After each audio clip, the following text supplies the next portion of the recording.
Welcome to Bits and Pieces Quilting. Today I'd like to show you how to make my very favorite Bits and Pieces unit. So stay tuned.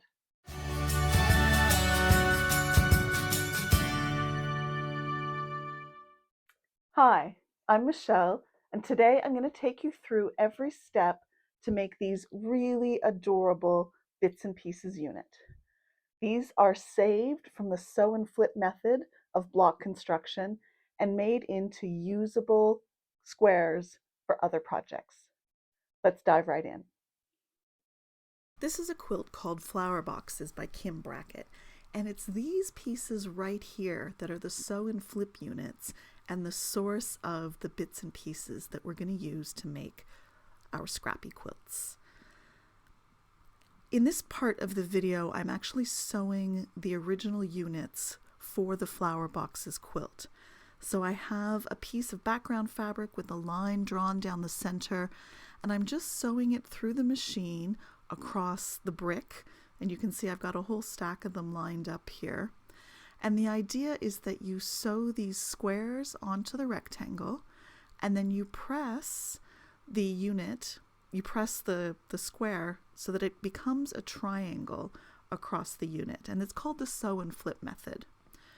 So once you do the flip and you press, then you cut off the extras, and this right here, this is the gold. This is the source of our bits and pieces unit. So you can see I've got a whole stack that I've already sewn next to me and ironed, and now I'm just cutting off those bits and pieces, leaving the background and the printed fabric, in this case it's a batik, but leaving those pieces together right there on my sewing table. And I'll go through the whole stack for each step of the quilt making process. But instead of just tossing those bits away, I take a moment right away and sew down this long side.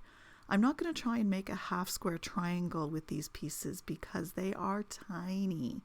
You would probably be able to get a 1 inch or maybe a 1.5 inch half square triangle. But by sewing the pieces together like this becomes then a half of the bits and pieces unit. And you can see here there's a huge flag of them now. They're all attached together, all in a giant long string, chain piecing. It's very satisfying to push pieces through the sewing machine at great speed like this. And so the next step is to cut them all apart, and then sometimes I'll iron these units before I match them up, but other times I'll just leave them like this. And so in this section of the video, I'm showing the way that I randomize. So I've organized them all by color. And then what I do is I start with a pile, so in this case the pink, and then I take one of each of the other colors to match up with the pink. And I'll usually try and find the next largest pile. And so in this instance now it's the blue, and matching up the blue with one of each of the others, and not the blue ones obviously, but the other colors, just to get a nice random mix, a little blue with green, a little blue with purple, a little blue with pink and orange, etc. I don't want to end up with 15 blue pieces left and wonder what on earth to do with them. And then it's just a matter of folding these back and finger pressing them with the dark side, folding to the dark side and pressing just with my fingers, and then lining up these two seams. And I take a moment to make sure that these seams nest together really well.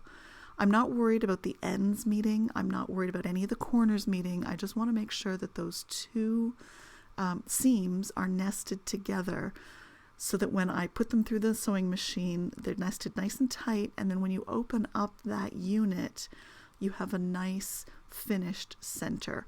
All of these will need to be trimmed and squared up. And so really it's just a matter of focusing on getting those two seams nested together properly. I find this really relaxing, even though I don't always know exactly what project I'm going to use these pieces for or what I'm going to do with them. I like to sometimes press them open. I showed you how I could finger press them and just sew them together, but sometimes I take a moment and actually press them open like I'm doing here. I can just get into the zone where the iron sits over top of them, making sure they're nice and flat as I open the next one down the line on the ironing board. And with the units all pressed, I use my randomizing technique the same way. So I have the pink ones off to the right, and I'm matching up a pink one with all of the other colors that I have here to make sure I have a nice random mix of bits and pieces units for whatever project I end up using. I very rarely match the colors together because I usually don't have an even number or an even mix of colors, so I like a scrappy look, and this is the way that I make all of these blocks nice and scrappy. And this for me is the bits and pieces unit, and there's so many things that you can do with these. They look like little hourglasses with the background fabrics and the printed fabrics. So the next step is to press them. I press them again in a bit of an assembly line down my ironing board. You can press the seams open on these blocks to make them lay extra flat, but because they're so small, it can be a little fiddly and I can burn my fingers. So I usually, as you see here, just press them in one direction. That's very standard for quilting, although thanks to some of the patterns I've been working on lately, I'm becoming more and more fond of pressing things open. Once you have your units made, the next step is to square them up.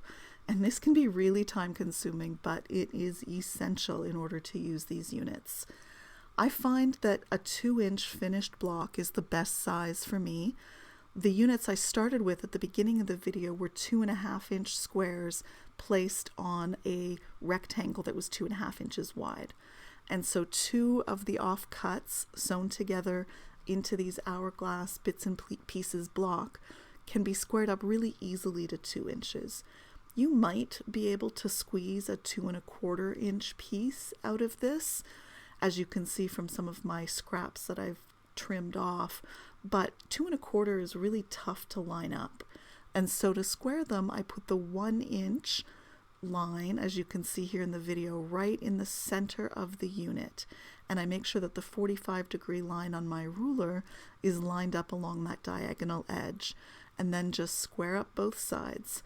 I'll often put a movie or a video or some YouTube videos on and just watch those as I square up. And then all of a sudden, I'll look down and find this giant pile of scraps, and then a very satisfying stack of perfectly squared up 2-inch bits and pieces units. I try and finish these units with every project that I work on. Sometimes I don't get to the squaring up part, but I will sew the units together and then the blocks together, and then sometimes just store those in my little box of bits and pieces units. But in almost every instance, I do take the time to try and square them up right then and there. And I'd like to share with you 2 quilts that I've made with these units. The first is a project that I'm calling Square Dance. And to design this, the first thing that I did was to start to lay these blocks out along some background fabric just to see what kinds of different shapes I could get for the blocks. So I tried a little bit of a windmill look. I tried other ways to lay them out and decided I really liked putting 2 of the blocks together on each of the 4 sides, and maybe that's why you can see I'm calling it Square Dance. I laid the background fabric that I knew I had enough of to be able to create the inside center square as well as the sashing units, and then tried to decide how large the sashing squares I wanted to make for the final product. So the Square Dance pattern is available on my website. You can download it there at bitsandpieces.com. At bitsandpiecesquilting.com, and follow along to make this beautiful quilt. In the end, I made 35 Square Dance blocks and then set them with 2.5-inch strips of sashing and cornerstones, put a 2.5-inch border of background fabric around the whole thing, and then just to make it a little larger, I added in a colorful border, another plain background border, and then a final piano key border for an ultimate scrappy bits and pieces quilt. The other project that I have made with some of my leftover units that I have a pattern for on my website is this quilt, and I call this Stars on Parade. I have 2 versions to show you. The first is made out of those leftover batiks that we saw earlier in the video. It is really warm and masculine, I think. I just love this quilt. I think it turned out beautifully. And then I added 4 large borders in order just to bump out the quilt, but also then to draw your eye into the center. So that big, colorful batik border, that batik inner border, that was a fabric that I had in my collection that I thought just went beautifully with the colors I was working with. And then added the background borders as the inner and between the 2 colored borders, and then the brown around the edge just to frame the whole thing up. It's a beautiful finished product. And it's amazing the difference that this pattern can make by just changing the colors. So this is the warm, earthy batik version, but I've also made this as a child's quilt using some leftover pieces from a bunch of different projects in red and blue. And so this is, again, a smaller quilt because I intended it for a baby or for a child, using some reds and blues. And if you look really closely, you can see that the reds on the diagonal are one kind of red, and then the other 2 rows of reds, or 3 rows of reds, I guess, are a slightly different red.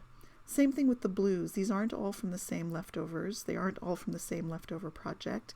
It's a bunch of reds and blues that I thought really coordinated, and when I had enough, turned them into this little Stars on Parade baby quilt.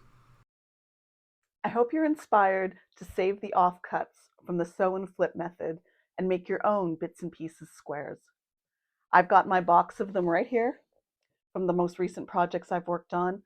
I don't know if I have enough yet for an entire project, but I'll continue to save them and develop new patterns and ideas to make the most of these bits and pieces. In fact, the quilt right behind me makes use of these squares as well. These little units right here are exactly the same as the ones we've demonstrated in the video. They're exactly the same size as well once they get sewn up into a project. As I develop new patterns, I'll be sure to share them so that you can make the most of these bits and pieces. Thanks again for watching. Don't forget to like and subscribe, and leave a comment down below if you have any questions.